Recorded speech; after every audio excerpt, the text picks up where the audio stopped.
اللہ رب العزت کا یہ کروڑ مرتبہ شکر ہے کہ ہم قبلہ امیر المجاہدین کی بارگاہ میں حاضر ہیں،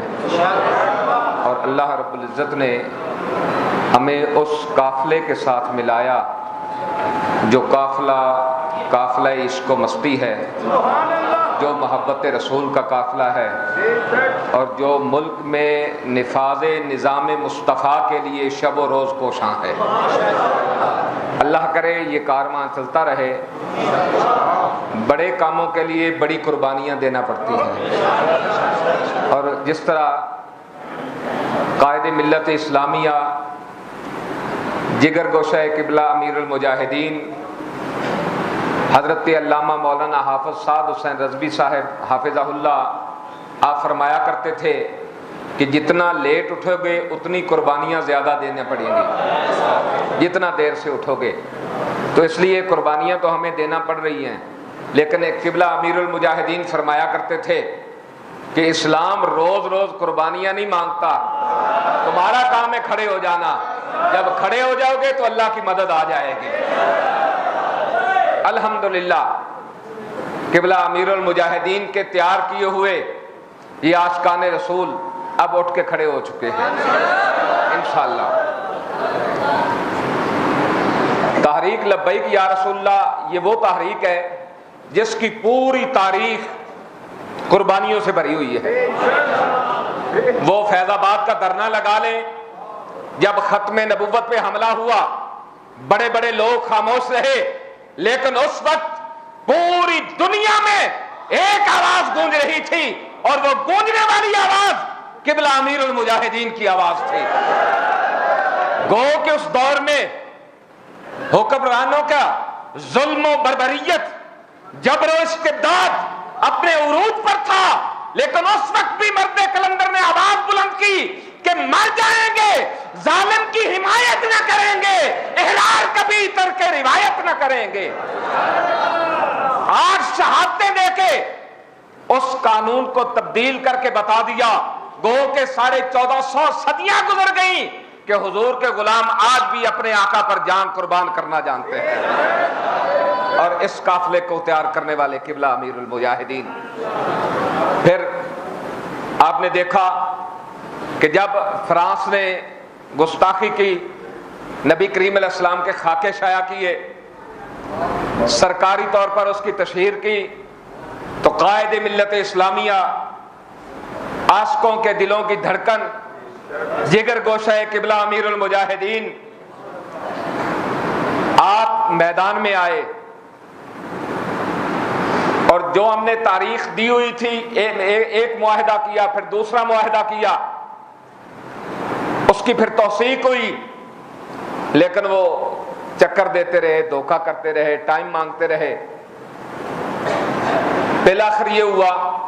کہ قبلہ امیر المجاہدین کے لخت جگر کو انہوں نے گرفتار کر لیا، اور بغیر کسی جرم کے جب گرفتار کر لیا تو لوگ سڑکوں پر آ گئے، بھئی آپ وعدہ پورا کرو بجائے اس کے کہ ہماری گرفتاریاں کر رہے ہو۔ تو پھر زمانے نے دیکھا جو تحریک لبیک پہ ظلم ہوا، فرانس کو تو کچھ کہہ نہ سکے، جنہوں نے گستاخی کی انہیں تو کچھ کہہ نہ سکے، جنہوں نے رسول اللہ کی عزت کی بات کی ان پہ سیدھی گولیاں برسائیں، 27 لوگوں کو شہید کر دیا،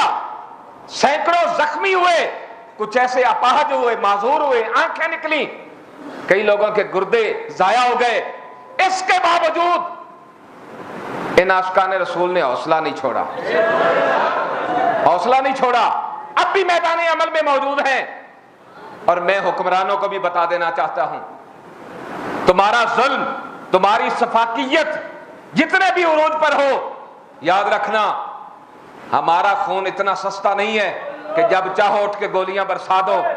ہاں یہ خون سستا نہیں ہے، اس خون کا بدلہ لیا جائے گا۔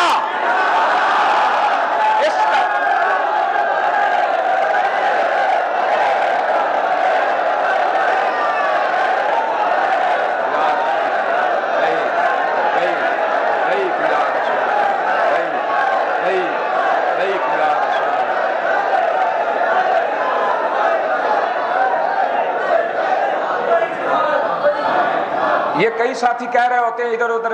شورا والے کیا کر رہے ہیں، اب کیا ہو رہا ہے؟ بھائی قبلہ بابا جی نے فرمایا نہیں تھا بھئی ایک بندہ نیچے کھڑا ہے ایک چھت پہ کھڑا ہے، جو چھت پہ کھڑا ہے سارے معاملات اس کے سامنے ہوتے ہیں۔ یہ آج بھی بابا جی کا بیان چلا کے دیکھ لیں، آپ اعتماد رکھیں،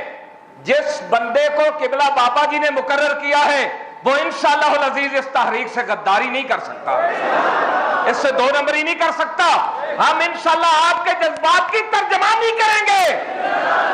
اور جب تک خون کا آخری قطرہ موجود ہے ہم یہاں پہ موجود رہیں گے، اس وقت تک جب تک قبلہ امیر المجاہدین کے لخت جگر ہمارے درمیان آ نہیں جاتے۔ ہم نے ان 27 شہداء کے خون کا بدلہ لینا ہے انشاءاللہ، اور اس صورت میں بدلہ آئے گا کہ ملک پاکستان میں نظام مصطفیٰ کا سورج طلوع ہوگا، اور ہم قبلہ بابا جی کی بارگاہ میں آ کے کھڑے ہو کے عرض کریں گے حضور جس کے لیے آپ نے شب و روز محنت کی، کوششیں کی، آج ملک پاکستان میں نظام مصطفیٰ کا سورج طلوع ہو چکا ہے۔ ہم ان شہداء کی قربانیوں کو انشاءاللہ العزیز ضائع نہیں ہونے دیں گے۔ میں حکمرانوں سے مخاطب ہوں کہ ہم اب بھی چاہتے ہیں کہ مذاکرات کے ٹیبل پہ معاملات حل ہوں، جو ہمارے ساتھ معاہدہ کیا گیا تھا اس کو پورا کیا جائے۔ ہم بھی یہ نہیں چاہتے کہ ہم ہر روز سڑکوں کو بند کر دیں، ہم روڈوں پہ آ جائیں، ہم بھی یہ نہیں چاہتے۔ کوئی بھی اتنا فارغ نہیں ہے کہ ہر روز جناب وہ آ کے روڈ پہ بیٹھ جائے، اور یہ کوئی اتنا آسان کام بھی نہیں ہے۔ یہ کام کر سکتے ہیں جنہوں نے اپنی جانیں ہتھیلی پہ رکھی ہوتی ہیں، یہ وہی وہ کام کر سکتے ہیں۔ اور اس پوری دنیا میں اس وقت تک اگر ایسے لوگ ہیں تو فقط وہی لوگ ہیں جو قبلہ امیر المجاہدین نے تیار کیے ہیں، جو قبلہ نے تیار کیے ہیں۔ ہم بھی چاہتے ہیں کہ مذاکرات کے ٹیبل پہ معاملہ حل ہو۔ 6 ماہ ہو گئے، ہمارے ساتھ وعدہ کیا گیا تھا 3 دن کے اندر تمہارے تمام معاملات حل ہو جائیں گے۔ بابا جی کا بھی طریقہ مبارکہ تھا کہ جب آپ کے ساتھ معاہدہ ہو جاتا تو آپ فرماتے بھائی بس بات ختم ہو گئی، ہماری بات ہو گئی ہے، بس ٹھیک ہے۔ ہم نے بھی ایسے ہی کیا آپ کے طریقہ مبارکہ کو اپناتے ہوئے، لیکن آپ تو پھر آپ تھے نا، ہم تو ان کے قدموں کی خاک برابر بھی نہیں، ہم تو ہر لمحہ آپ کو یاد کرتے رہتے ہیں۔ آپ کی نگاہوں کا فیضان ہے کہ آج ہم کھڑے ہیں یہاں پر۔ تو ہم نے بھی کہا معاہدہ ہو گیا ٹھیک ہے، لیکن پورے 6 ماہ گزر گئے، ہمیں کچھ نہ ملا سوائے دھوکے کے، سوائے چکر کے۔ اب بھی ہم یہی چاہتے ہیں کہ مذاکرات کے ٹیبل پہ معاملہ حل ہو جائے، ورنہ ہم تو یہاں آ ہی چکے ہیں، ہم تو آ ہی چکے ہیں۔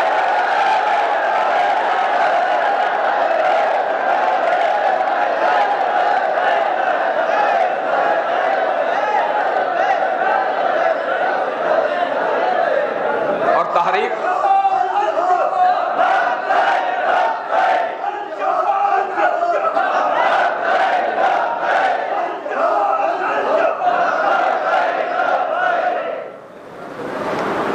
یہ جتنے ظلم ہوئے تحریک لبیک پر اور جو اتنی دھوکے بازی ہوئی، اس سب کے ذمہ داران ایک تو حکومت پاکستان ہے، اور خصوصاً شیخ رشید اور نور اللہ قادری۔ یہ شیخ رشید بڑا کہتا تھا میں مجاہد ختم نبوت ہوں، تو جس وقت تو نے گولی کا آرڈر دیا، تجھے نالا لئی میں پانی نہ ملا تو ناک ڈوب کے مر جاتا۔ کن پہ گولیوں کا آرڈر دے رہا ہے؟ جو تاجدار ختم نبوت کا نعرہ لگاتے ہیں ان پہ گولیاں برسوا رہا ہے۔ اور نور اللہ قادری تو بڑے باپ کا بیٹا ہے، تجھے کوئی پانی کا گھونٹ نہ ملا کہ ڈوب کے مر جاتا؟ جب یہ آرڈر جاری ہو رہا تھا استعفیٰ لکھ کے ان کے منہ پہ مارتا اور ان سے کہتا نہیں بھائی تمہارے ساتھ کوئی تعلق نہیں ہے، مدینہ طیبہ کی طرف منہ کر کے کہتا انہیں جانا انہیں مانا، نہ رکھا غیر سے کام، للہ الحمد کہ میں دنیا سے مسلمان گیا۔ لیکن یہ تو وہ کر سکتا ہے جس کے اندر غیرت موجود ہو، کیا جس کی غیرت مر جائے، وہ شیخ رشید ہو یا نور الحق قادری ہو، وہ پھر یوں ہی خار پھر رہے ہوتے ہیں، دھکے کھا رہے ہوتے ہیں، ٹھڈے پڑ رہے ہوتے ہیں۔ لیکن ابھی اور وقت آنے والا ہے تمہاری ذلت کا، تمہارے لیے ذلت لکھ دی گئی ہے، ذلت لکھ دی گئی ہے، ذلت لکھ دی گئی ہے۔ تم یہاں بھی ذلیل ہوگے، تم وہاں بھی جا کے ذلیل ہوگے۔ جو تیرے در سے یار پھرتے ہیں وہ در بدر یوں ہی خار پھرتے ہیں۔ میرے دوستوں اور بزرگوں، قبلہ امیر المجاہدین کے لخت جگر ہمارے اندر موجود ہیں۔ یہ خون ایسا ہے کہ اگر کبھی کوئی غلط بات ہو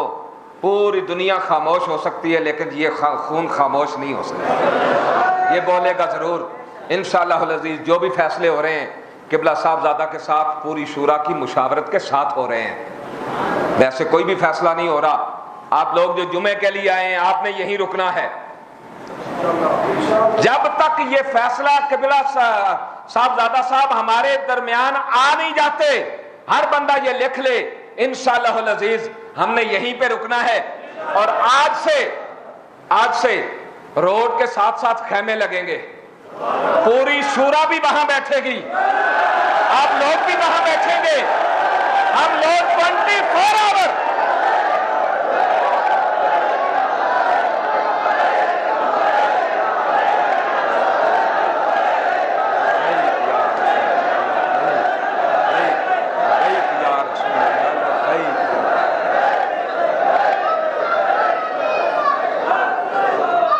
دونوں طرف سے سڑک کے دونوں طرف خیمے لگیں گے، فٹ پاتھ پہ بھی خیمے لگیں گے، سڑک بھی چلتی رہے گی، زمانہ بھی دیکھتا رہے گا، اور جہاں کوئی گزر کے جائے گا ان کی بے حیائی سب کو نظر آتی رہے گی کہ کورٹ کے 3 فیصلے آئے پھر بھی صاحبزادہ صاحب پہ ظلم جاری ہے، اور اتنے پرامن لوگ ہیں پھر بھی ان کی بات کوئی نہیں سن رہا۔ ہم نے پوری دنیا کو بتانا ہے، اور پوری شورا بھی آپ کے ساتھ بیٹھے گی وہاں سڑک پہ، وضو کے لیے آئیں گے جس طرح دوسرے آتے ہیں، پھر اس کے بعد سوئے گی بھی وہاں، کھائیں گے بھی وہاں، آپ کے ساتھ موجود رہیں گے انشاءاللہ العزیز، اس میں کوئی دوسری رائے نہیں ہوگی، اور آپ لوگوں نے بھی یہاں پر موجود رہنا ہے، اور انشاءاللہ العزیز پھر وہ وقت دور نہیں ہے کہ قبلہ صاحبزادہ صاحب بھی ہمارے درمیان ہیں۔ تاجدار ختم نبوت، تاجدار ختم نبوت، تاجدار ختم نبوت، من سب نبیا، من سب نبیا، من سب نبیا